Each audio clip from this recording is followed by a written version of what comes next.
నమస్కారం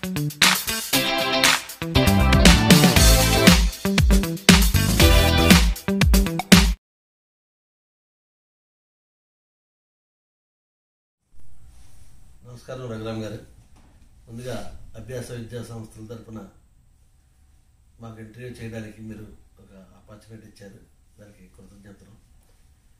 ఇందులో మా కాన్సెప్ట్ ఏంటంటే యువకులు ఉత్సాహంగా విద్యా సంస్థలు ప్రారంభిస్తూ ప్రైవేట్ విద్యా సంస్థల్లో జనరల్గా ప్రతి విద్యార్థిని బట్టి ఈ విధంగా ఉంటుంది. ఆ విధంగా కాకుండా డిఫరెంట్ ప్యాటర్న్లో ఆ పరిస్థితి, అంటే మీరు హాస్టల్లో చదువుంటారు, అటువంటి పరిస్థితి కాకుండా ఫ్రీగా ఎడ్యుకేషన్ ఉండాలి, ఆడుతూ పాడుతూ ఆహ్లాదంగా విద్యార్థులకి విద్యను అభ్యసిస్తూ, చదువు అంటే ఒక ఫ్యాషన్గా ఉండాలనే ఒక కాన్సెప్ట్తో మీరు ఉన్నత విద్యను అభ్యసించి ఉన్నత ఉద్యోగాలకు వెళ్లకుండా ఒక విద్యా సంస్థను ప్రారంభించి ఆ కళలు నెరవేర్చుకోవడానికి వచ్చి విద్యా సంస్థలు పెట్టారని తెలిసి చాలా ఆనందించాం. అందుకనే మిమ్మల్ని ఇంటర్వ్యూ చేయాలనే ఒక ఆలోచనతో మా జీవీఆర్ న్యూస్ తరపుని మేము పునుకోవడం జరిగింది. అసలు ఫారిన్కి వెళ్ళి సెటిల్ అవ్వాలని ప్రతి స్టూడెంట్ పేరెంట్ కూడా అనుకుంటుంటారు. అటువంటి పరిస్థితుల్లో మీరు మీ పేరెంట్ని ఒప్పించి అటువంటి అవకాశాలు ఉన్నా కూడా కాదని వచ్చి ఇక్కడ విద్యా సంస్థలు ప్రారంభించడానికి కారణం ఏంటి? Hi uncle, so thank you. ఈ రోజున నేను చాలా ప్రౌడ్గా ఫీల్ అవుతున్నాను, బికాస్ మీలాంటి యూనో ద గుడ్ యాంకర్ ఈరోజు వచ్చి నన్ను ఇంటర్వ్యూ తీసుకున్నందుకు. సో మీరు అన్నారు, సో హైయర్ ఎడ్యుకేషన్ చదివినాము, అంతా ఆఫ్టర్ ఎడ్యుకేషన్ అయిపోయింది, సో నువ్వు జాబ్కి వెళ్ళొచ్చు. సో అలాగా నా పేరెంట్స్, మా ఫ్యామిలీ మెంబర్స్ అందరూ కూడా అన్నారు. But end of the day నేను ఎందుకు వచ్చేదానికన్నా ముందు నేను నా ఇన్సిడెంట్ ఒకటి మీకు చెప్తాను. So why I came to Kovvur, I started this campus అని చెప్పి. నేను when I was in my BTech second year, so మాకు ఆ కాన్వొకేషన్ అన్నది జరుగుతుంది. సో డిగ్రీస్ ఇస్తారు, so you know the caps and all the degrees. So ఆ రోజున మాకు ఒక స్పీచ్, సో చనిపోయినారు our former president APJ Abdul Kalam garu. So ఆయన అప్పుడు మాట్లాడుతున్నారు అనమాట. So he speaking to all the students in the auditorium. ఆ రోజున ఆయన చెప్పడం జరిగింది, మీకు ఎల్కేజీ టు 10th మీ ఆయా గవర్నమెంట్, మీరు ఏపీ గవర్నమెంట్ ఉంటే ఏపీ గవర్నమెంట్, తెలంగాణ గవర్నమెంట్ ఉంటే తెలంగాణ గవర్నమెంట్, లేదా Madhya Pradesh, Maharashtra, which ever government you study, వాళ్ళు మీకు హెల్ప్ చేస్తారు. So coming to intermediate again your local bodies will help you. And even after coming to the BTech, మీరు ఐఐటీలో ఉన్న విఐటీలో ఉన్న ద సెంట్రల్ గవర్నమెంట్ వాళ్ళ మిషనరీస్ అవని, లేదంటే వాళ్ళ స్కాలర్షిప్స్ అవని, లేకపోతే ఆ కరికులం అంతా కూడా ఇండియన్ ఎడ్యుకేషన్ సిస్టమ్ అని ఇండియన్ బోర్డ్స్ అవి రెడీ చేసి మీకు ఇస్తాయి. So end of the day you're getting all these benefits from the India నుంచి మీకు వస్తున్న benefits. But I don't know why you people are dumping your knowledge in the foreign countries అని చెప్పి ఒక థింగ్ అన్నారు. సో అన్నప్పుడు నాకు అనిపించింది నిజమే కదా, so what he saying is accurately correct. So అప్పుడు నేను అనుకున్నాను, సో దీనికన్నా ముందు నేను అసలు ఈ స్కూల్ స్ట్రీమ్లోకి ఎందుకు వచ్చినాను అంటే, when I was in to my BTech first year, so I was CSC student. So నేను తెలుగు గాయ్. సో నాకు కొంచెం you know we're very weak in particular subjects called coding. అది ప్రతి ఏపీ స్టూడెంట్ అది ఫేస్ చేస్తాడు after getting in to BTech CSC. అలాగే నేను ఆ ప్రాబ్లమ్ ఫేస్ చేయడం జరిగింది. So I was little bit poor in coding part. So first year నేను బాగా పెర్ఫామ్ చేద్దాం అనుకున్నాను, but I didn't get very good marks in the coding.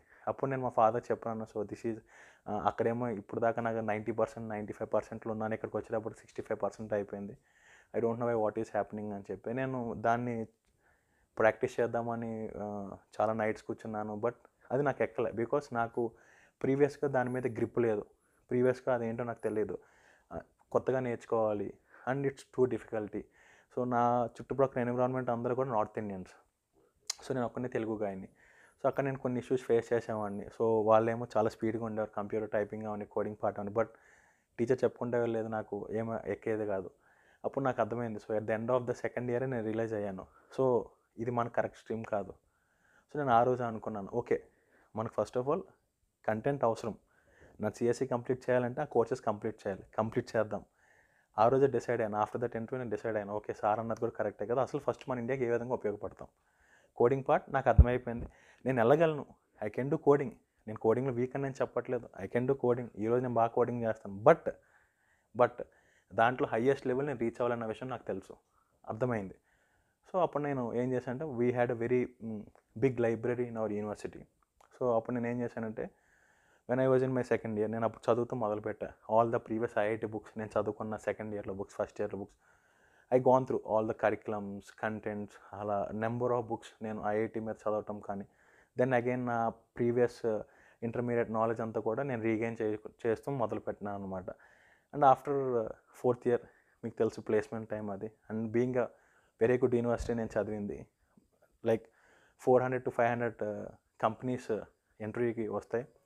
And I was placed in TCS, Wipro, Microsoft, Cognizant, Infosys, Deloitte, ఇలాగా like 47 companies అయ్యి కూర్చున్నాను. అన్నిటిని నేను places వచ్చినాను. But end of the day ఎలబుద్ధి వేయలేదు, ఎందుకంటే నాకు తెలుసు ఏమో నేను అచీవ్ అవ్వలేనేమో అన్నది. అప్పుడు నేను చెప్పాను మా ఫాదర్కి, సో ఏం చేద్దాము, నాకు ఇంట్రెస్ట్ లేదు అని చెప్పి. దెన్ ఓకే నీకు ఏది ఇంట్రెస్ట్ అని మా ఫాదర్ అడగటం జరిగింది. సరే అప్పుడు నేను అనుకున్నాను, సో టీచింగ్ చేస్తాను నేను. సో బికాజ్ ఆ మాట ఎందుకు వచ్చిందంటే నా నోట్లోంచి, బికాజ్ నేను చదివిన 2 years నాకు ఆ బుకిష్ నాలెడ్జ్ అవని, సో ఆ కాన్ఫిడెన్స్. సో కాలేజ్లో నేను నేర్చుకున్నాను, కంటెంట్ నేర్చుకున్నాను, as well as stage fear లేకుండా పక్కవాడితో ఎలా మాట్లాడాలి. So I attended every meeting like in our university. ఏ మీటింగ్కి వెళ్ళినా సరే నేను ముందుండి వర్క్ చేసేవాడిని. సో నేను హెసిటేట్ చేసేవాడిని కాదు ఎవరితో మాట్లాడమన్నా సరే. ఎందుకంటే ఇది నా ప్రీవియస్ ఫ్రమ్ ద చైల్డ్హుడ్. మా ఫాదర్ ఒకటి అలవాటు చేసేవారు, బస్ స్టాండ్కి వెళ్తే బస్సు ఎప్పుడు వస్తుందని చెప్పి మా ఫాదర్ నన్ను పంపించేవాడు, మా ఫాదర్ అడగకుండా.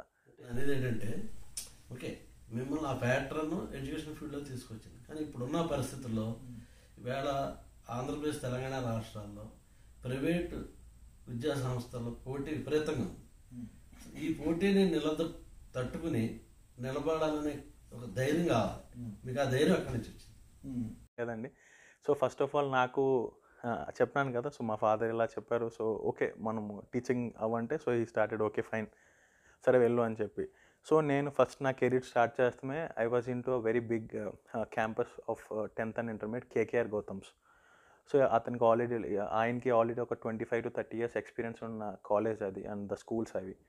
సో నేను అక్కడే నా కెరీర్ స్టార్ట్ చేయడం జరిగింది. సో నాకు అప్పుడు అక్కడ అర్థమైంది, సో అసలు ఒక మేనేజ్మెంట్ ఎలా ఉంటుంది, సో ఎంత కష్టం ఉంటుంది ఒక స్కూల్ రన్ చేయాలంటే, and how these people are running. So so called we call them corporates. So అసలు వాళ్ళు ఎలా రన్ చేస్తున్నారు. సో దెన్ సెకండరీ అది అక్కడ 1 year చేశానండి నేను. సో తర్వాత second year I was in to Tirumala, Katheru, మన హోమ్ టౌన్ పక్కనే ఉన్న కాలేజ్ అది.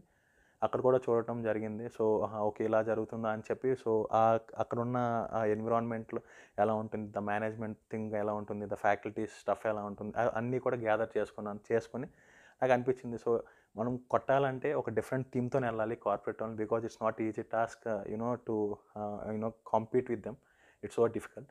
బట్ నేను అనుకున్నాను, so we go with a different stream అనుకుందాం. అసలు ఎంతవరకు సక్సెస్ అవుద్దని నేను ఆ రోజు అనుకోలేదు. But end of the day మా ఫాదర్కి నేను ఒకటే మాట చెప్పాను, so to make him be more confident, నేను ఎంఎస్ వెళ్ళాను అనుకో, ఓ 50 lakhs ఖర్చు పెట్టాను అనుకో నా మీద, ఆ ప్రస్తుతానికి 50 lakhs నా మీద డంప్ చేసి వదిలేసాయి ఇండియాలో, సో తర్వాత ఏమవుద్ది అన్నది తర్వాత చూద్దాము అని చెప్పి ఆ రోజు నా ఇనిషియల్ ధైర్యంతో నేను స్కూల్ స్టార్ట్ చేశాను. As of now I was sitting here.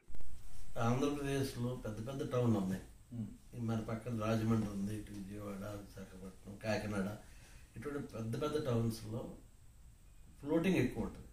కానీ అటువంటి ఫ్లోటింగ్ ఉన్న టౌన్స్ని కాదని చిన్న పట్టణమైన ఈ కొవ్వూరునే ఎంచుకొని అంటే అభ్యాస విద్యా సంస్థలు పెట్టారు. అలా అభ్యాస విద్యా సంస్థలు అనే పేరు పెట్టాలనే ఆలోచన ఎందుకు కలిగింది, ఈ చిన్న పట్టణం కొవ్వూరుని ఎందుకు పెట్టారు? యా, మీరు అడిగిన ప్రశ్నకి ఆన్సర్ అంటే, సో నేను పుట్టినూరు కొవ్వూరు అండి. సో నాకు ఎప్పుడు చిన్నప్పటి నుంచి ఒక ఎఫెక్షన్ ఉండేది ఊరితో. ఇప్పుడు చెప్పాను, నేను బీటెక్లో కూడా like for the 4 years like మీరు ఒక 800 వర్కింగ్ డేస్ ఉన్నాయనుకుంటే 100 days ఇక్కడే ఉండేవాడిని కొవ్వూరులో. Volleyball tournament I was fond of నాకు చాలా ఇష్టం వాలీబాల్ అన్నది. సో నాకు అక్షరాభ్యాసం వాలీబాల్ అంతా నేర్పించింది కూడా గౌతమి వాలీబాల్ అసోసియేషన్ కొవ్వూరు. ఆ టోర్నమెంట్స్కి వెళ్ళటం, ద చుట్టుపక్కల విలేజ్లో నేను టోర్నమెంట్లు ఆడటం, సో నెంబర్ ఆఫ్ గేమ్స్, ఆ ఎఫెక్షన్ అండ్ అటాచ్మెంట్ ఉంది. అండ్ మీరు అన్నట్టు టౌన్స్లోకి వెళ్తే మోర్ నెంబర్ ఆఫ్ పీపుల్ ఉంటారు, సిటీస్కి వెళ్తే మోర్ నెంబర్ ఆఫ్ పీపుల్ ఉంటారు, but you don't have your own identity for starting a school.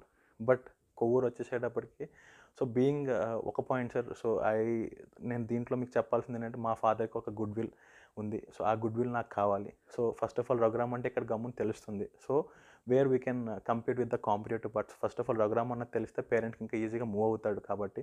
So first of all I want to choose my home town as startup for the Abhyasa అనమాట. And మీరు అన్నట్టు అభ్యాస అన్న పేరు ఎందుకు తీసుకొచ్చినామంటే, so first of all school is all about giving knowledge. So అభ్యసిస్తాడు అక్కడే first వాడు. సో దట్స్ అవును అక్కడ అనిపించింది. ముందు అభ్యాస్ అనుకున్నాము, తర్వాత అభ్యాస్ అనుకున్నాం, అభ్యాస్ అండ్ అభ్యాసము. సో దీస్ ఆర్ 2 words మాకు ఫస్ట్ స్ట్రైక్ అయినాయి. సో 2 అటు అభ్యాస్ కాకుండా ఇక్కడ అభ్యాసము కాకుండా మధ్యలో అభ్యాస అని పెట్టి అనుకున్నాం. సో తర్వాత ఆ శ్రీ అంటే పదం ఉంటే మంచిది అని చెప్పి కొంతమంది చెప్పడం జరిగింది. సో దట్స్ హౌ మేము ఈ క్యాంపస్ పేరు శ్రీ అభ్యాస విద్యా సంస్థ అని చెప్పి పెట్టడం జరిగింది. ప్రాథమిక విద్య మొత్తం ఇంగ్లీష్ మీడియం పెట్టాలన్నది గవర్నమెంట్ కాన్సెప్ట్. మీ స్కూల్స్ కూడా ప్రైవేట్ స్కూల్స్ అన్నీ కూడా ఇంగ్లీష్ మీడియం స్కూల్స్. ఇదే ఇంగ్లీష్ మీడియం స్కూల్లో ప్రాథమిక భాష అయిన మన తెలుగు భాషకి మీ ప్రాధాన్యత ఏంటి? అది తెలుగు భాషకు ప్రాధాన్యత ఉందా లేదా? ఇంగ్లీష్ భాష ఉంటేనే, ఇంగ్లీష్ మీడియం ఉంటేనే స్టూడెంట్ గెయిన్ అవ్వగలడు, తెలుగు భాషతో సంబంధం లేదా? మీరు దాంట్లో చూసుకున్నట్లయితే అక్కడ ఉన్న క్లాసెస్ అన్నీ కూడా హిందీలోనే ఉంటాయి. అంటే అక్కడ వాళ్ళు they're propagating some contents in their own mother tongue అక్కడ చెప్పడం జరుగుతుంది. కానీ మన దగ్గరికి వచ్చేసేటప్పటికి ఏంటి అంటే పేరెంట్ ఫస్ట్ నన్ను ఇదే అడిగేవారు. So when I started my campus in Kovvur, so first of all sir మొత్తం అంతా ఇంగ్లీష్లోనే చెప్తారు కదా, so we want hour kid to speak in fluent English. Okay, so as a parent ఆయన అడగటం కరెక్టే. So I need to answer because I'm the responsible person to answer that question. So నేను ఒకటే చెప్తాను సార్, ఫస్ట్ ఆఫ్ ఆల్ వాడికి English ఆ spoken English చెప్పేక ముందు అసలు ఫస్ట్ ఆఫ్ ఆల్ ఇప్పుడు యాపిల్ ఉంది, దాన్ని ఇంగ్లీష్లో ఏమంటారు, మనం చెప్పులు ఉన్నాయి, అట్లనే స్లిప్పర్స్ అని వాడికి తెలియాలి. సో ఫస్ట్ ఆఫ్ ఆల్ వాడికి ఆ కంటెంట్ మీద ఆ వర్డ్ టెర్మినాలజీ వాడికి ఉండాలి. ఇప్పుడు నేను కసక్ అని ఇప్పుడు పెరుగన్నంలో నేను ఆవకాయ నంజుకొని తినాలని అంటాను. సో పెరుగన్నం అంటే కర్డ్ అని తెలియాలి ఫస్ట్. లైక్ తినటం అంటే ఈటింగ్ అని తెలియాలి. ఆ నంజుకున్న పదాన్ని ఇంగ్లీష్లో ఏమనాలి, వాడు మాట్లాడలేడు. సో ఫస్ట్ ఆఫ్ ఆల్ వాడికి ఆ వర్డ్ టెర్మినాలజీ నేర్పిస్తే ఖచ్చితంగా వాడు ఆ స్పోకెన్ ఇంగ్లీష్ అనేది డెవలప్మెంట్ అయితే ఉంటుంది ఖచ్చితంగా. At the end of the day ఈ తెలుగు పాట అనేది ఖచ్చితంగా ఒక పిల్లవాడికి, అంటే నేను చదువుకున్న ఎన్విరాన్మెంట్ కానీ నేను చెప్పే పార్ట్స్లో కానీ తీసుకున్నట్లయితే ఒక పిల్లవాడికి ఒక ఐఐటి లాంటి కాన్సెప్ట్స్ కానీ ఒక కాన్సెప్చువల్ అండర్స్టాండింగ్ ఒక దాని మీద ఇవ్వాలనుకుంటే కనుక ఖచ్చితంగా I insist we need to teach in their own mother tongue. వాడికి ఏదైతే అర్థమవుతుందో దాంట్లోనే చెప్తాం బెటర్ అనేది నా సలహా అని నేను ఎజ్యూమ్ చేసుకుంటున్నాను. బికాస్ అంటే మీ మాటకు అడ్డొచ్చాను. ఇప్పుడు ప్రతి స్టూడెంట్కి కూడా స్టార్టింగ్ నుంచే కంప్యూటర్ ఎడ్యుకేషన్, ఐఐటి ఫౌండేషన్ మా స్కూల్ ప్రాధాన్యత అంటూ ఇప్పుడు ఈ కార్పొరేట్ లేదా ప్రైవేట్ విద్యా సంస్థలు అన్నీ కూడా ప్రసారాలు చేసుకుంటుంది. ఈ పరిస్థితి అసలు ప్రైమరీ ఎడ్యుకేషన్కి ఈ కంప్యూటర్ ఎడ్యుకేషన్, ఈ ఐఐటీలు ఇవన్నీ ఎంత అవసరం అంటారా? సార్ మీరు it's a very good question అండి. ఇది actually I need to answer this question because చాలామంది అడగాలనుకుంటారు, బట్ ఈరోజు ఛాన్స్ దొరికింది, మీరు అడిగారు, నేను చెప్పాలి. It's a very good question. Sir మీరు చూసుకున్నట్లయితే ఐఐటి అన్నది ఇది ఏదో పెద్ద భూతం అన్నది ఏం కాదండి. It's easy concept. మీకు నేను ఒక చిన్న ఎగ్జాంపుల్ ద్వారా చెప్తాను. షహల్ వాట్ ఈస్ ఐఐటి పార్ట్ అన్నది. What is the colour of banana? If I ask you this question, what is the colour of banana? A normal student will say it's yellow, అంటే పసుపు. సో అది if I ask ఇంకా కొంచెం higher IQ ఉన్న పిల్లవాడిని తీసుకుంటే కనుక he will say, sir why can't black, sir why can't green, so why can't green, black and yellow. అది ముగ్గులేనప్పుడు గ్రీన్గా ఉంటుంది సార్, ముగ్గినప్పుడు ఎల్లో ఉంటుంది సార్, పచ్చిపోయేటప్పుడు బ్లాక్గా ఉంటుంది. సో ఈ 3 ఆప్షన్స్ కూడా కరెక్టే కదా సార్ అని చెప్పండి. So IIT is nothing but ఇక్కడ ఎంసెట్ లెవెల్ ఉన్న student he will take only yellow, but if you take an IIT guy he will take all those 3. So that's the only key difference between a normal and an IIT guy student. And next, IIT అన్నది we can't 2 yearsలో మనము వాళ్ళకి embedded చేయలేము సిస్టంలో. It will take 1 more year. Content యొక్క concept clarity కావాలన్నా సరే, ఆ content వాడికి ఎక్కించాలన్నా ఖచ్చితంగా 2 years అన్నది నాకు తెలిసి అయితే సరిపోదు సార్. సో ఖచ్చితంగా అది మనం స్కూల్ లెవెల్లో మనం ఖచ్చితంగా ఇంప్లిమెంట్ చేయాలి, ఎంబెడెడ్ చేయాలి. బట్ అది ఏ విధంగా ఎంబెడెడ్ చేయాలన్న దాని మీద వాడు స్ట్రెస్ తీసుకుంటున్నాడా, స్ట్రెస్ తీసుకోవట్లేదు అన్నది డిపెండ్ అయి ఉంటుంది. ఇప్పుడు ఐఐటి ప్రాధాన్యత మీరు బాగా చెప్పారు. మరి మీ విద్యా సంస్థలు ఇవాళ వరకు ఐఐటి ఫౌండేషన్ స్టార్ట్ చేయలేదు, ఎందుకంటే ఎక్కడ మీ హోర్డింగ్స్లో కానీ మీ పాంప్లెట్లో కానీ మీ ప్రచారాలలో కానీ మా స్కూల్లో ఐఐటి ఫౌండేషన్ ఉంది జాయిన్ అని అక్కడ నేను చూడాల. మరి మీరెందుకు స్టార్ట్ చేయలేదు ఇప్పటివరకు? It's a very good question అండి. సో చాలామంది మీకే కాదు, ఇట్స్ లైక్ యూనో నేను I face this question from so many parents. Sir ఏంటి ఇంకా స్టార్ట్ చేయలేదా మీరు? సార్ అంటే ఇది ఏదో అంటే ఇది ఎలాగా అయిందంటే sir you know the corporate people that ఒక సిస్టమ్ని డెవలప్ చేశారు సార్. అంటే ఐఐటి అంటే అది ఒక సపరేట్ అకాడమిక్స్లో ఒక పార్ట్, అది ఒక సపరేట్, ఆ స్టూడెంట్స్ చాలా సపరేట్గా ఉంటారు, చాలా డిఫరెంట్ ఉంటారని చెప్పి వేరు చేశారు. బట్ అక్కడి నుంచి మనం బయటికి రావాలి, బికాజ్ అది మన కరికులంలో ఎంబర్ట్ చేయదు సార్. మా దగ్గరికి వస్తే so from the last 2 years so we're in deep research. So అసలు మనం ఏ విధంగా మనం ఐఐటి పెట్టాలి, అసలు ఎక్కడ ఏ క్లాస్ నుంచి మనం ఐఐటి పెట్టుకుంటే పిల్లవాడు ర్యాంక్ అచీవ్ చేయగలడు. ఒక నార్మల్ స్టూడెంట్స్, ఒక టాపర్ ఖచ్చితంగా ర్యాంక్ కొట్టగలడు, వాడికే కరికులం ఇవ్వాలి. బట్ ఒక నార్మల్ స్టూడెంట్ని కూడా not only IIT, there are so many competitive exams, అసలు దానికి ఏ విధంగా మనం ప్రిపేర్ చేయాలి, వాడిని ఖచ్చితంగా ర్యాంక్ కొట్టేసి పంపించాలి. యూనో ద రేషియో మనకి 50 మంది ఉంటే what is the ratio of the people getting ranks? 100 మందిలో ఒక ర్యాంక్ పెట్టుకుని this is what we got అన్నది కాదండి. సో 100 మందిలో మనకి ద రేషియో మనం ఎక్కువ చూపించుకుంటే దట్స్ వాట్ అవర్ సక్సెస్. ఈ రోజు మేము చూసుకుంటే that deep research we have gone through the IIT అంటే. So first of all we came across a curriculum called horizontal and vertical. You know మీకు చెప్తాను. So I explain in the deep. So horizontal in the sense మనం vast కాన్సెప్ట్స్ని పెట్టాలి. Vertical అంటే దాంట్లో బాగా డెప్త్కి వెళ్ళాలి ఆ పర్టికులర్ కాన్సెప్ట్లో. ఈ హారిజాంటల్ అండ్ వెర్టికల్ తీసుకుంటే మనం అది 6th క్లాస్ నుంచే మనం స్టార్ట్ చేస్తాం మన దగ్గర అయితే. So 6th class, 7th class, 8th class, 9th class and 10th class ఇది ఖచ్చితంగా ఫాలో అవుతుంది. సో వాట్ ఆర్ ద ఇంటర్మీడియట్లో ఉన్న కాన్సెప్ట్స్ని మనం తీసుకొచ్చి అసలు ఫస్ట్ ఆఫ్ ఆల్ 6th క్లాస్లో ఏ కాన్సెప్ట్స్ పెడితే, ఎందుకంటే 6th క్లాస్ పిల్లవాడికి రిసిప్టెన్స్ కెపాసిటీ ఒకటి ఉంటుంది, 7th క్లాస్ పిల్లవాడికి ఒకటి ఉంటుంది, 8th క్లాస్ పిల్లవాడికి ఒకటి ఉంటుంది, 9th క్లాస్ పిల్లవాడికి ఒకటి ఉంటుంది, 10th క్లాస్ పిల్లవాడికి ఒకటి ఉంటుంది. అసలు 6th క్లాస్, 7th క్లాస్ పిల్లవాడికి ఏం పెట్టాలి, ఆ క్లాస్లో మనం ఏమేమి ఇవ్వాలి, అండ్ నెక్స్ట్ మళ్ళీ అది ఎప్పుడు రివిజన్ చేయాలి, 8th క్లాస్లో రివిజన్ చేయాలి. బికాస్ అక్కడ 6th and 7th% 100% మీకు వాటి తీసుకోడు, 100% మీరు చెప్పిన తీసుకున్నారన్నది గ్యారెంటీ లేదు. మళ్ళీ అది ఎప్పుడు రివిజన్ చేయాలి, అది 8th క్లాస్లో పెట్టాలా, 9th క్లాస్లో పెట్టాలా అన్న దాని మీద చూసుకోవాలి. సో ఈ 2 years we're in deep research on that అనమాట. అలాగే ఒక పిల్లవాడిని అడిగాను, నీకు 6th క్లాస్లో ఏ సబ్జెక్ట్ బాగా నీకు ఎలా పెడితే నీకు ఇష్టం ఐఐటి టాపిక్స్ని, ఇంకా దీన్ని ఈజీ చేయొచ్చా, అదే ఒక 7th క్లాస్ పిల్లవాడిని అడగటం కానీ, లేకపోతే ద ఫ్యాకల్టీ టీమ్. ఎందుకంటే ఒక పిల్లవాడికి యూనో 10th క్లాస్ పిల్లవాడికి చెప్పొచ్చు free, it's very easy task. But if you go to the back classes like LKG, UKG, too difficult, because అక్కడ చాలా స్ట్రెస్ చేయాలి మనం. అలాగే ఒక 6th క్లాస్ పిల్లవాడికి, 7th క్లాస్ పిల్లవాడికి ఐఐటి ఎక్కించాలంటే గట్స్ ఉన్న ఫ్యాకల్టీ కావాలండి ఖచ్చితంగా. అండ్ ఫ్యాకల్టీ అన్న ఇప్పుడు ఉన్న సిచ్యువేషన్లో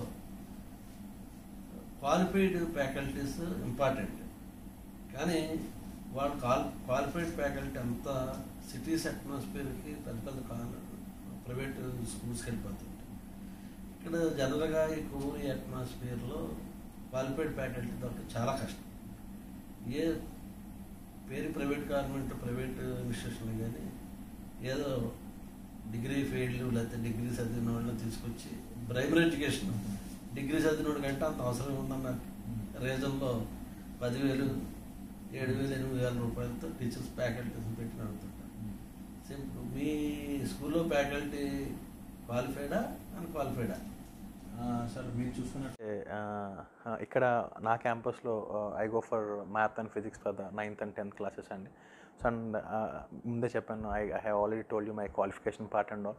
అండ్ మీరు the rest of the faculty if you go through even from LKG to 10th we had a faculty team of 28 members and all are qualified. Primary వచ్చేటప్పటికి you can find BSc BEds and higher వచ్చేటప్పటికి you will find MSc BEds. Because you know Abhyasa లాంటి స్కూల్లో ఒక curriculum నేను inject చేశాను. Curriculum వేరు, content వేరు. You know all the rest of the schools they focus only on the content. But curriculum అనే అంటే అర్థం ఏంటి అంటే how we teach the content. కంటెంట్ని ఎలా టీచ్ చేస్తామన్న దాని మీద కరికులం డిపెండ్ అయి ఉంటుంది. సో ఇటువంటి హై క్లాస్ ఇప్పుడు మేము వాడేది పిఎస్ఎన్ కరికులం. సో పిఎస్ఎన్ అన్నది it will use in only metropolitan cities like Bengaluru, like you know Rajahmundry, you know like Hyderabad, అటువంటి మెట్రోపాలిటన్ సిటీస్లో ఉన్న కరికులం నేను కొవ్వూరు తీసుకొచ్చాను. సో అంటే ఇది చాలామందికి తెలియదు. But if you go and search in Google you will get to know what is PSN Mypedia. So అటువంటి కరికులం నేను ఇక్కడ తీసుకొచ్చాను. సో ఎందుకు తీసుకొచ్చానంటే నా పిల్లవాడు క్లాస్లో ఫస్ట్ వస్తే, వేరే స్కూల్లో పిల్లవాడు క్లాస్ వస్తే వాడి పేరెంట్ గొప్ప, బట్ నాకు ఇక్కడ క్లాస్ ఫస్ట్ వచ్చినా నాకు గొప్ప కాదు, వాడు మెట్రోపాలిటన్ సిటీతో క్లాస్ ఫస్ట్ వస్తేనే నాకు గొప్ప, అది నా అచీవ్మెంట్. సో దాని గురించి నేను ఇటువంటి కరికులం ఎంబరేట్ చేయడం జరిగింది అభ్యాసంలో. మరి ఇటువంటి కరికులం చెప్పాలంటే టీచర్కి గట్స్ కావాలి, దమ్మున్న ఫ్యాకల్టీ కావాలి, because it's not easy to teach this type of curriculums. So అందుకని మేము ఖచ్చితంగా ఎగ్జామ్స్ పెట్టే టీచర్ని తీసుకుంటాం, and we'll undergo several demos, and even in the holidays మాకు సెకండ్ సాటర్డే అవని లేదా సమ్మర్ హాలిడేస్ అవని వీ అండర్గో ట్రైనింగ్. సో ఖచ్చితంగా వర్క్షాప్స్ కండక్ట్ చేయడం, కానీ టీచర్స్కి ఇంకెలా బాగా చెప్పాలి, ఇంకేం చెప్పాలి. సో వాళ్ళ దగ్గర నుంచి ఇప్పుడు మాకు వచ్చేటప్పటికి లైక్ ఇప్పుడు ఆల్రెడీ లాస్ట్ సమ్మర్లో మేము ప్రతి టీచర్ని కూడా ఆ నెక్స్ట్ ఇయర్ ఏదైతే క్లాస్ ఎక్కిస్తామో ఆ క్లాస్ చాప్టర్స్ అన్నీ కూడా నాకు చెప్పాలి వాళ్ళు. నేను స్టూడెంట్లా కూర్చుంటాను, వాళ్ళని డెమో చెప్తూ ఉంటారనమాట. సో నేను అక్కడ we undergo you know training each and every day. ఎందుకంటే 21st generation people doesn't require the qualified faculty, they require the faculty who prepare every day. Admission test అని యాక్చువల్గా చిన్న చిన్న టౌన్స్లో స్కూల్స్లో స్టూడెంట్స్ దొరకడమే చాలా గగనం, ఎవరు వచ్చినా జాయిన్ చేసుకుంటారు. టాలెంట్ ఉన్నవాళ్ళు పెద్ద పెద్ద కార్పొరేట్ స్కూల్స్లో అడ్మిషన్ టెస్ట్ పెడితే వాళ్ళు టాలెంట్ ఉన్న స్టూడెంట్స్కి వాళ్ళు తీసుకుంటారు, వాళ్ళు ర్యాంకులని పంపించండి. ఇప్పుడు అదే ప్యాటర్న్ మీరు కూడా కుమ్మూరులో అడ్మిషన్ టెస్ట్స్ అని పెట్టి ఓన్లీ క్యాలిబర్ పవర్ ఉన్న స్టూడెంట్స్ని, ఇంటెలిజెంట్ స్టూడెంట్స్ మాత్రమే మీరు జాయిన్ చేసుకుంటున్నారు, టాలెంట్ లేని స్టూడెంట్స్ వదిలేస్తున్నారు అన్నది ప్రచారం ఉంది. అసలు మరి అడ్మిషన్ టెస్ట్ అన్న కాన్సెప్ట్ ఏంటి, అది నిజమా? మీరు అడిగిన క్వశ్చన్ కరెక్టే సార్. ఎందుకంటే టు బి ఫ్రాంక్ ఇది చాలా అడ్మిషన్ టెస్ట్ అన్నది కలిసి ప్రతిదానికి ఒక పాజిటివ్ ఉంటుంది, ఒక నెగిటివ్ ఉంటుంది. ఒక నేను చెప్పిన విషయం ఒకడు పాజిటివ్గా తీసుకోవచ్చు, ఒకడు నెగిటివ్గా తీసుకోవచ్చు. సో ఇక్కడ నేను అడ్మిషన్ టెస్ట్ నేను ఎందుకు అంటున్నానంటే, ఫస్ట్ ఆఫ్ ఆల్ ఒక పిల్లవాడు లెటర్ చేసాం, వాడు ఒక 5th క్లాస్ ఒక స్కూల్లో చదివినాడు, నా దగ్గరికి 6th క్లాస్కి వచ్చాడు. ఫస్ట్ ఆఫ్ ఆల్ నాకు వాడి పొటెన్షియల్ తెలియాలి. సో వాడు ఎక్కడ ఏ సబ్జెక్ట్లో వీక్ ఉన్నాడు, తెలుగులో వీక్ ఉన్నాడా, ఇంగ్లీష్లో వీక్ ఉన్నాడా, హిందీలో వీక్గా ఉన్నాడా, మ్యాథ్స్లో వీక్గా ఉన్నాడా, నాకు తెలియకుండా నేను 6th క్లాస్లోకి అడ్మిషన్ తీసుకుని నేను వాడికి ఏం స్టార్ట్ చేయాలి. సో అది ఎలా ఉంటుందంటే, ఇప్పుడు ఒకడు ఉంటాడు, వాడికి he somewhat poor in maths, ఆ విషయం నాకు ముందు తెలుసు ఉంటే నేను వాడికి మ్యాథ్స్లో బేసిక్స్ చెప్పి నేను 6th క్లాస్ స్టార్ట్ చేసేవాడిని. అది అడ్మిషన్ టెస్ట్ లేకపోతే, ఇప్పుడు అడ్మిషన్ టెస్ట్ పెట్టి తీసుకుంటానే నేను చెప్పట్లేదు. ఆ అడ్మిషన్ టెస్ట్ అన్న దేనికి అంటే, first of all I want to analysis the student, but back drops ఏంటి, because parent need to know. ఈరోజు ఏ పేరెంట్ కూడా వాళ్ళు చెక్ చేయడానికి సిద్ధంగా లేడు. అందుకని ఈరోజు మీరు చూసుకున్నట్లయితే ఈరోజు మన కొవ్వూరే తీసుకుందామండి, from the last previous records మీరు అన్నీ తిరిగేస్తే మనకి 10th క్లాస్ పిల్లల్లో చూసుకుంటే కనుక ఎవ్రీ ఇయర్ మనకి 1000-1500 మెంబర్స్ మన కొవ్వూరు నుంచే వెళ్తున్నారు ఆఫ్టర్ 10th అయ్యి. మరి మీరు చూసుకున్నట్లయితే if they are very good in all the subjects, మీరు చూసుకున్నట్లయితే 1500 మెంబర్స్ అవుట్ అయినప్పుడు ఖచ్చితంగా దాంట్లో 100 మెంబర్స్ అయినా సరే 100% వెళ్ళాలి. ఈ రోజున చూసుకుంటే కనుక మీరు 10/10 కౌంట్ చూసుకుంటే ఇట్స్ బిలో 50. 1500 ఎక్కడ, 50 ఎక్కడ, మరి రెస్ట్ ఆఫ్ ద పీపుల్ ఏమైపోతున్నారు, వాళ్ళ రిజల్ట్స్ ఏంటి? సో అంటే పేరెంట్కి అనాలిసిస్ చేయాలి, నా పిల్లవాడు ఎక్కడున్నాడు. సో ఇక్కడ పేరెంట్ పాత్ర కూడా చాలా ఇంపార్టెంట్ అండి. స్కూల్కి పంపించేసాం, అయిపోయింది, వాళ్ళు చూసుకుంటారు అన్నది పక్కన పెట్టుకుంటే మనమేమి వాళ్ళేమి అక్కడ కూర్చొని నేను చెప్పమని నేను అడగట్లేదు. అట్లీస్ట్ వాడు ఎక్కడ పాజిటివ్ ఉన్నాడు, ఎక్కడ వీక్ ఉన్నాడు, అది కనుక. ఎందుకంటే ప్రతి పిల్లోడికి ప్లస్ ఉంటుంది, మైనస్ ఉంటుంది. అది నేను అబ్జర్వ్ చేయకపోవచ్చు, బట్ పేరెంట్ కైనా అబ్జర్వ్. ఎందుకంటే వాడితో కూడా కొంచెం ఫ్రీగా ఉంటాడు, కొంతమంది టీచర్స్తో ఫ్రీగా ఉంటారు, కొంతమంది పేరెంట్స్తో ఫ్రీగా ఉంటారు. వాడు వచ్చి క్యాంపస్కి, సార్ ఇక్కడ పిల్లవాడు ఇక్కడ వీక్ ఉన్నారు, మీరు అక్కడ రెక్టిఫై చేయండి అని చెప్పితే ఖచ్చితంగా పిల్లవాడు గ్రోత్ ఉంటుందని, ప్రతి పిల్లవాడు సక్సెస్ అవుతాడు. అది ఎలా ఉంటుందని 5th క్లాస్ దాకా వాళ్ళు అప్పుడు దాకా ఆ మైల్డ్ బ్రెయిన్తో వచ్చేస్తారు, ఓకే వెళ్ళిపోతున్నారు, మార్క్స్ వేసేస్తున్నారు, క్యాంపస్లో కొట్టుకెళ్ళిపోతున్నారు. బట్ వన్స్ 6th క్లాస్ ఇక్కడికి వచ్చేటప్పటికి అడ్మిషన్ టెస్ట్ రాసేటప్పటికి I can see the people. మీరు 8th క్లాస్ నుంచి 9th క్లాస్ వచ్చే పిల్లవాడికి అలాంటి స్టూడెంట్ని చాలామంది చూశాను నేను అడ్మిషన్ టెస్ట్లో. టు బీ ఫ్రాంక్, నేను మాట్లాడకూడదు బట్ మాట్లాడుతున్నాను, నేను చూశాను. అక్కడ నేను ఎవరిని డిగ్రేడ్ చేయట్లేదు, but I'm saying the truth. So మరి దీని నుంచి నేను పేరెంట్కి ఏ విధంగా సమాధానం చెప్పాలి? నేను అడ్మిషన్ టెస్ట్ పెట్టి, సార్ ఇదిగోండి, నేను అడ్మిషన్ టెస్ట్ పెట్టే తీసుకుంటే నేను చెప్పట్లేదు, పిల్లవాడిని తీసుకురండి, ముందు అసెస్మెంట్ చేద్దాం, ఇద్దరం కూర్చున్నాం. ఇప్పుడు మనం డాక్టర్ దగ్గరికి వెళ్తామండి, వాటి రిపోర్ట్ టెస్ట్ చేయాలి కదా, నాకు టెస్ట్ చేయొద్దు, నువ్వు నాకు ట్రీట్మెంట్ చేసాయంటే ఏ డాక్టర్ చేస్తాడండి, ఎవడు చేయడు కదా sir. In the same way campus కూడా అంతే. ఒకసారి వచ్చినప్పుడు మన ఇద్దరం కూర్చొని డిస్కస్ చేద్దాం, వాటి టెస్ట్ పెడతాం, మీ ఎదురుగా పెడతాను, నేను ఎగ్జామ్ పేపర్ కూడా మీకు ఇచ్చేస్తాను. నేను పెట్టిన ఎగ్జామ్ పోనీ టఫ్ అనుకుంటే ఆ ఎగ్జామ్ పేపర్ కూడా మీకు ఇచ్చేస్తాను. మీరు 2 days you just prepare him in the home, prepare చేయండి ఇంటి దగ్గర, తీసుకొచ్చి పెట్టండి నాకు ఎగ్జామ్. ఎందుకంటే నాకు కావాల్సింది ఏంటంటే అసెస్మెంట్, వాడు ఎంతవరకు ఉన్నాడు అన్నది తీసుకొస్తే నేను ఎక్కడి నుంచి స్టార్ట్ చేయాలన్నది నాకు తెలుస్తుంది. దాని గురించి నేను అడ్మిషన్ టెస్ట్ పెడతాను తప్ప మీరు అన్నది అసలు ఆ వదంతం అన్నది అసలు నిజం కాదు. అండ్ దయచేసి కనీసం ఈ లైవ్ ద్వారా సరే పేరెంట్స్ దీన్ని అర్థం చేసుకుని ఈ అడ్మిషన్ టెస్ట్ యొక్క ప్రాధాన్యత అర్థమవుతుందని చెప్పి, మా అభ్యాస యొక్క అడ్మిషన్ టెస్ట్ ప్రాధాన్యత అర్థమవుతుందని నేను కోరుకుంటున్నాను. చాలా కార్పొరేట్ స్కూల్స్లో ఒక అపార్ట్మెంట్ తీసుకోవడం, ఒక 20 గదులు తీసుకోవడం, ప్రతి వచ్చిన స్టూడెంట్స్ అడ్మిషన్స్ని బట్టి రూమ్ డిసైడ్ చేయడం, అంటే ఓన్లీ ఎడ్యుకేషన్ ప్యాటర్న్ అంతే.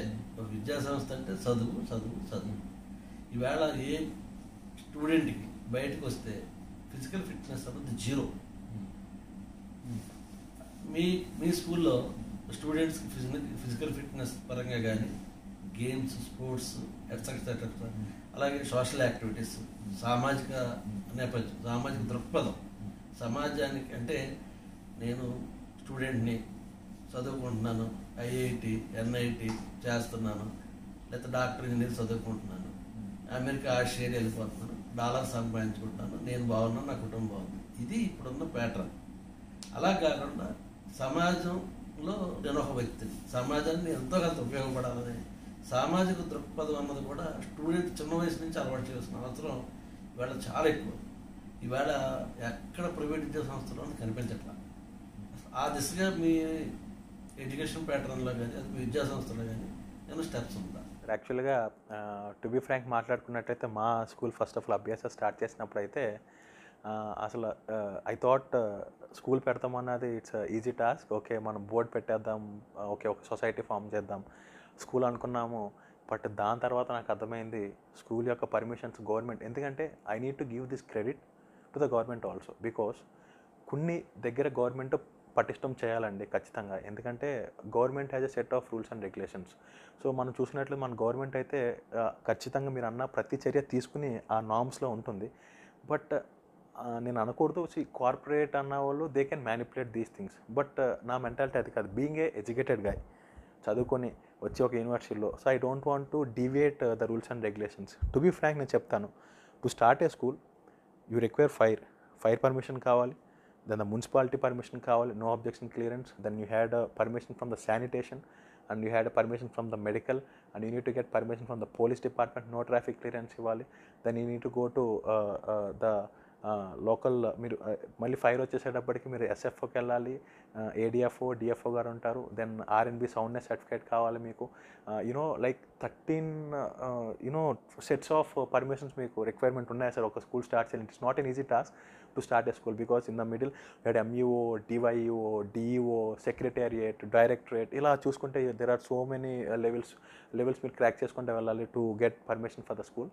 ఇవన్నీ నేను నా స్వయంగా, so I went through all these activities. So నాకు అప్పుడు అర్థమైంది, ఇది మనం ఈ రోజున నేను ధైర్యంగా చెప్తున్నాను, కొవ్వూరులో కాదు స్టేట్ మొత్తం మీద నాకున్న పర్మిషన్స్ నాకు తెలిసి 99% స్కూల్స్లో ఉండవని, అంటే like I should not say this, I think 99% schools managed. School పెట్టాలంటే అంటే పర్మిషన్స్ కోసమే పారిపోయి మీరు ఎక్కడో చోట హై ఫ్యాకల్టీలో జాయిన్ అయిపోవాల్సిన ఆవశ్యకత మీకు ఇండైరెక్ట్గా కల్పిస్తుంది. సో బట్ నేను అలా కాదండి. సో అన్నీ నాకు స్ట్రైట్ ఫార్వర్డ్ అండి, నాకు అన్నీ కావాలి, కంటిన్యూ అవ్వాలి అన్న దాంతో ప్రతి ఫైల్ నేను పెట్టడం జరిగింది.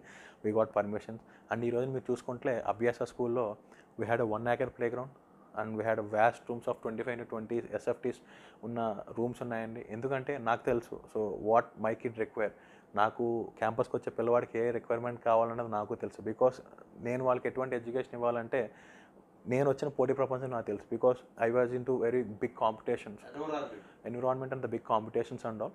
సో మీరు చూసుకున్నట్లయితే ఆ ఎన్విరాన్మెంట్ అన్నది ఇక్కడ ఇవ్వాలి, స్పేసెస్ ఎన్విరాన్మెంట్ ఇవ్వాలి, పచ్చగా you know the spaces air ventilation మంచిగా ఉండాలి, యూనో ఆ వాష్రూమ్స్ కానీ, యూనో ఆ డ్రింకింగ్ వాటర్ ఫెసిలిటీస్ కానీ, ఆ ప్లే గ్రౌండ్ కానీ, ఆ ఎక్స్ట్రా యాక్టివిటీస్ కానీ, కంటెంట్లు, ఆ కరికులం యొక్క చెప్పే యూనో వాడికి స్టడీ కూడా ఎలా ఉండాలంటే ఇట్ షుడ్ బి ఈజీ. వాడు నవ్వుతా రావాలి స్కూల్కి, నవ్వుతా వెళ్ళాలి ఇంటికి. అండ్ ఇంకా మీరు చూసుకున్నట్లయితే we had 100 feet big national flag. అది పెట్టడం యొక్క మెయిన్ రీజన్ కూడా ఏంటంటే పిల్లవాడికి ఆ దేశభక్తి యొక్క అన్నది ఎప్పుడు చూసి ఆ జెండాను చూసి సెల్యూట్ కొట్టిన ఇది నా కంట్రీ, ఖచ్చితంగా నేను మళ్ళీ తిరిగి ఇండియాకి సేవ చేయాలి అన్న దృక్పథం ఉన్న మెయిన్ లక్ష్యంతోనే ఈ రోజు మీరు చూసుకున్నట్లయితే 100 feet పెట్టడం జరిగిందని. And we're the very first private school to host that much big flag. I'm very proud to say that అది మన కొవ్వూరులో ఉంది.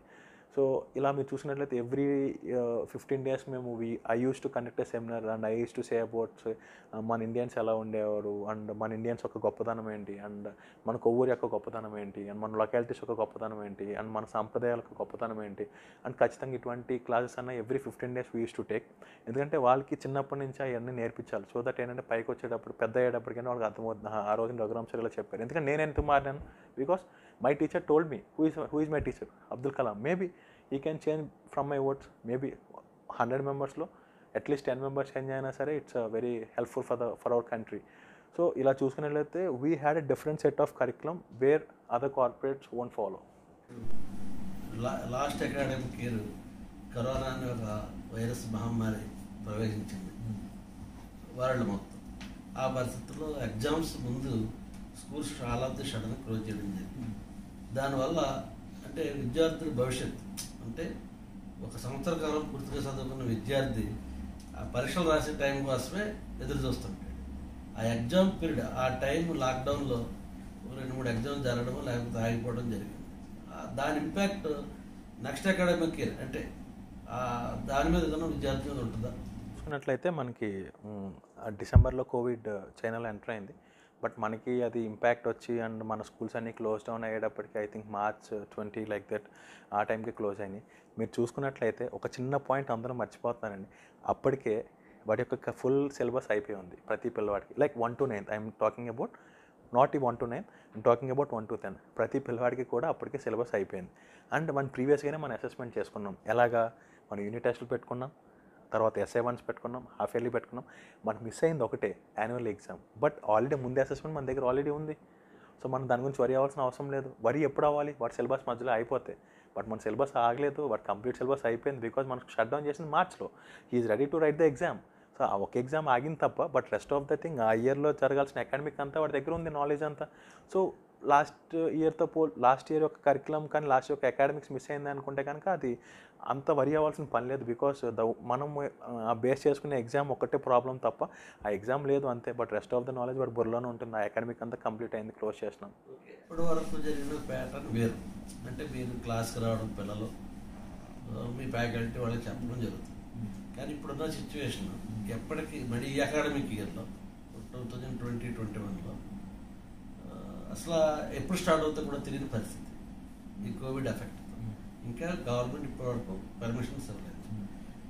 ఈ అకాడమిక్ పిల్లలకి ఎడ్యుకేషన్ మీరు ఇంచుమించు ఇందాక మీతో మాట్లాడిన సందర్భంలో July 1 నుంచి స్టార్ట్ అవుతున్నాయి మాకు ఆన్లైన్ క్లాసెస్.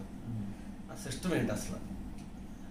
సో ఈ ఆన్లైన్ మనకి చేసిన అడ్వాంటేజ్ ఏంటంటే సరే ఆన్లైన్ క్లాస్ చెప్పడానికి you require lot of guts. It's not an easy task to ఏదో కెమెరా ముందు వచ్చి మనం చెప్పేస్తామన్నది. It's not an easy task because all the parents will be watching you. Because మీరు ఒక్క మాట తప్పు చెప్పినా సరే పిల్లవాడికి ప్రాబ్లం అవుతుంది అండ్ యూ కాంట్ ఈవెన్ మళ్ళీ తర్వాత you can rectify. But end of the day ఆ ఫ్లో, ఎందుకంటే 40 members పిల్లలు ఉన్నప్పుడు చెప్పడం వేరే, కెమెరా ఇంకా చూసి చెప్పడం వేరే. ఇట్స్ సో డిఫికల్ట్ బికాజ్ అక్కడ క్వశ్చనరీ ఉండదు. సో మనకి ఎప్పుడు కూడా పూర్వకాలం పద్ధతి ఏంటి, ఎప్పుడు టీచర్ పక్కన ఉండాలి స్టూడెంట్కి. బట్ ఇప్పుడు లేరు. ఇప్పుడు టీచర్ దూరంగా ఉన్నారు, పిల్లవాడు ఎక్కడ ఉన్నాడు. సో మా ఇద్దరి మధ్యన కమ్యూనికేషన్ ఆన్లైన్. సో ఖచ్చితంగా ఇది ప్రతి పేరెంటు అర్థం కాకపోయినా ఖచ్చితంగా నేర్చుకుని తీరాలి. So there is no other alternative. తప్పదు, ఖచ్చితంగా ఫోన్స్లో ఆన్లైన్ క్లాసెస్ చూడాలి. క్వాలిఫైడ్ ఫ్యాకల్టీ అవసరం ఇప్పుడు పేరెంట్ తెలుస్తుంది ఆ స్కూల్లో. సో మ్యాక్సిమమ్ ఫాదర్స్ అందరూ కూడా they go for the jobs. So rest of the thing ఎందుకంటే నేను ఎందుకు పేరెంట్ పక్కన కూర్చోవాలని ఇన్సిస్ట్ చేస్తానంటే మీరు మొబైల్ ఇస్తారు పిల్లవాడికి. సో మీరు ఏదో ఒక యాప్లో క్లాసెస్ వస్తాయని చెప్తున్నాను, బాగానే ఉంటుంది, చూసినంతసేపు బాగానే చూస్తాడు. But if in case there are some students parent అలా బయటకు వెళ్ళినప్పుడు again he'll open YouTube or he'll play PUBG. So there is some case like that. So నేను ఇచ్చే ఆన్లైన్ క్లాస్ 1.5 hour అయినా సరే ఖచ్చితంగా పేరెంట్ పక్కన ఉంటే ఆయన చెప్పాల్సిన అవసరం లేదు. Just you need to SIT side of the student. ఎందుకంటే మనం ఇంత కష్టపడేది వాళ్ళ గురించే. సో 1 అవర్ కూడా పిల్లవాడితో స్పెండ్ చేయలేకపోతే ఇంకా ఆ సో ఖచ్చితంగా పేరెంట్ ఎఫర్ట్ అన్నది ఆన్లైన్ క్లాస్కి అయితే చాలా అవసరం. ఎందుకంటే ఇక్కడ టీచర్ ఎంత కష్టపడుతుందో అక్కడ పేరెంట్ దగ్గర కూర్చోబెట్టి చెప్పడం కూడా అది మాకు చాలా అవసరం. ఖచ్చితంగా అలా ఉంటే కనుక పిల్లవాడు సక్సెస్ అవుతాడు. అండ్ ఈ యొక్క ఆన్లైన్ క్లాస్ ఎలా జరుగుతుంది అని మీకు డౌట్ ఉంటే కనుక మా స్కూల్లో వచ్చేసేటప్పటికి ఏంటంటే మేము ఒక యాప్ అన్నది డిజైన్ చేయడం జరిగింది సార్. ఆ యాప్ అన్నది మా యొక్క 500 మెంబర్స్ ఎవరైతే స్టూడెంట్స్ ఉన్నారో అందరు పేరెంట్స్ ఫోన్స్లో కూడా ఇన్స్టాల్ చేయడం జరిగింది. సో దాంట్లో ఎవ్రీడే 8:30కి రికార్డెడ్ లైవ్స్ అంటే ముందు రోజు రికార్డ్ చేసుకున్న ఒక 10 మినిట్స్ 15 ఒక సబ్జెక్ట్కి వచ్చేటప్పటికి 15 మినిట్స్ లైవ్స్ అన్నది దాంట్లో ఉంటాయి. అదే యాప్లో అసైన్మెంట్స్ ఉంటాయి, క్విజెస్ ఉంటాయి ఆ సంబంధించిన స్పెసిఫిక్ టాపిక్కి. అంటే మేము ఒక చాప్టర్ని ఏం చేసామంటే లైక్ ఒక చాప్టర్ ఉంది, దాన్ని మేము 10 పార్ట్స్ చేస్తున్నాం. ఒక్కొక్క పార్ట్కి వీ అసైన్ 15 మినిట్స్ మేడం. అంటే ఒక 45 మినిట్స్ మీరు ఆన్లైన్ క్లాస్ చెప్పేటప్పుడు ప్రాబ్లం ఏమవుతుందంటే వాడి బ్రెయిన్ సాచురేట్ అయిపోతుంది. ఈ con concentrate and he will be deviated. So అక్కడ నేను ఆ 45 మినిట్స్ క్లాస్ వేస్ట్ చేసినట్టే. సో నేను దీన్ని అందుకే ఏం చేశాను అంటే ఇంప్రూవైజ్ చేసి మీరు 10 మినిట్స్ కంటెంటే తీసుకోండి. మ్యాథ్స్ ఉంది, ట్రిగ్నామెట్రీ, ట్రయాంగిల్స్ ఉంది. అసలు ఫస్ట్ ఆఫ్ ఆల్ ట్రయాంగిల్స్ కాన్సెప్ట్లో first of all different types of ట్రయాంగిల్సే తీసుకోండి అంతే. ట్రయాంగిల్స్ మొత్తం చెప్పొద్దు, ఆ స్పెసిఫిక్ టాపిక్ కాన్సెప్ట్ మీరు చెప్పండి సరిపోతుంది. ఆ 10 మినిట్స్ దాని మీద వర్క్షీట్ ఇవ్వండి, నెంబర్ ఆఫ్ అప్లికేషన్స్ ఇవ్వండి. ఈ రోజున మనకి అప్లికేషన్ అనేది ఇంపార్టెంట్ సార్. ఈ రోజున ఇక్కడ నుంచి 21st సెంచరీ కిడ్కి కావాల్సింది ఏంటంటే అప్లికేషన్. వాడు చదువుకుంది నేను ఎక్కడ అప్లై చేశాను అన్న దాని మీద వర్కౌట్ చేయించాలి పిల్లవాడికి. అండ్ మా అసైన్మెంట్స్, మా క్విజెస్ అన్నీ కూడా దీని మీద బేస్ అయ్యే ఉంటాయి. So this is how we design hour app. 6 subjects చూసుకుంటే ఒక్కొక్క సబ్జెక్ట్ 10 మినిట్స్ వస్తుంది. అంటే 6 × 10 60 మినిట్స్ అంటే ఇట్స్ కమ్స్ అరౌండ్ 1 అవర్. వాడు 1 అవర్ కూర్చుంటే చాలండి ఎండ్ ఆఫ్ ద డే. ఆ రోజంతా మీద వాడు ఆడుకున్నా పర్వాలేదు, నాకు ఆ 1 అవర్ ఖచ్చితంగా ఫోన్ దగ్గర కూర్చొని. ఎందుకంటే I won't encourage parents to give phones for the long hours. Because ఎందుకంటే మళ్ళీ అది ప్రాబ్లం ఎక్కడ వస్తుందంటే వాడికి ఐసైట్ రావచ్చు, లైక్ తలనొప్పి రావచ్చు. 1 అవర్ ఈజ్ ఫైన్. సో నేను ఇక్కడ ఎటువంటి డివియేషన్ తీసుకురావట్లేదు అండ్ ఎటువంటి కాంప్లికేషన్స్ తీసుకురావట్లేదు. 1 అవర్ ప్రాబ్లం ఏం లేదు, పేరెంట్ పక్కన ఉంటాడు, చేయించుకున్నాడు, then he can take off the phone. ఇలాగా మేము అనుకున్నాం. So this is how we started our app. And మేము ప్రీవియస్గా వీ కేమ్ అక్రాస్ జూమ్. ఇది చాలామంది తెలుసు, because right now it's like boom. It's a boom company. Because ఈ Covid అన్నది వాళ్ళకే it gaves lot of money. But you know ఆ Zoom అన్నది ప్రాబ్లం ఎక్కడ వచ్చిందంటే పేరెంట్ ఉన్నాడు, అతనికి ఏదో వర్క్ ఉంటుంది, లైక్ 10 o'clock ఏదో ఒక ఫంక్షన్కి వెళ్ళాలి, లేదా he need to attend A meeting. So ఆ కరెక్ట్గా మనం 10 o'clockకి మనం జూమ్ ఐడి వాడికి పంపిస్తాం, కరెక్ట్గా ఆ టైంకి మీరు లైవ్లో ఉండాలని చెప్పి. బట్ ఫాదర్ ఫోన్ తీసుకుని వెళ్ళిపోతాడు, వీడు ఆ 10 o'clock క్లాస్ వేస్ట్ అయిపోయినట్టే. బట్ మన యాప్ అలా కాదు, డే మొత్తం మీద morning to evening any time చూసుకోవచ్చు. Any time, any 1 hour 6 like it will stay for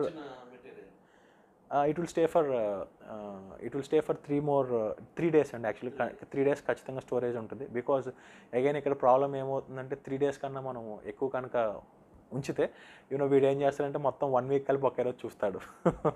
so again parent మళ్ళీ సఫర్ అవ్వాలి. ఎందుకంటే ఆ రోజు కాన్సెప్ట్ మనకు ఆ రోజే క్లారిఫై అయిపోతే చాలా better. And from this academic year we thought of మా 10th బ్యాచ్ రావాల్సి ఉంది. So because we want to show hour result. అది మిస్ అయింది కోవిడ్ వల్ల. But I don't no, somehow next year అయినా ఖచ్చితంగా అది మేము చూపిస్తాము. అలాగే మీరు అంటే ఎందుకు అంటానంటే ఈ మాట, because last 2 years we struggle hard. అంటే ఒక యావరేజ్ స్టూడెంట్ని మేము ఒక 10/10 స్టూడెంట్గా తీసుకురావడానికి వీ స్ట్రగుల్ లాట్.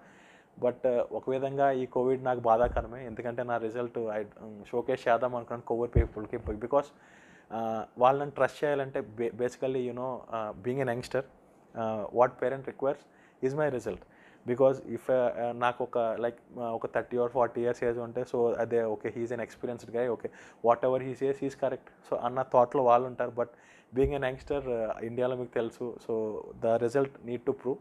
ఆ రిజల్ట్ వస్తేనే సో నా యొక్క సక్సెస్ అన్నది తెలుస్తుంది. బట్ ఓకే ఫైన్, ఎనీథింగ్ అంతా మన మంచిగా నేను వెళ్తాను. బట్ పాలిసెట్ అన్నది నెక్స్ట్ జరుగుతుంది సార్ మనకి ఎగ్జామ్. ఖచ్చితంగా మేము దాంట్లో ఒక ర్యాంక్ అన్న కోవర్కి తీసుకురావాలన్న ఇంటెన్షన్తోనే మేము ప్రిపరేషన్ ఇస్తామండి. Thank you very much. Thank you uncle.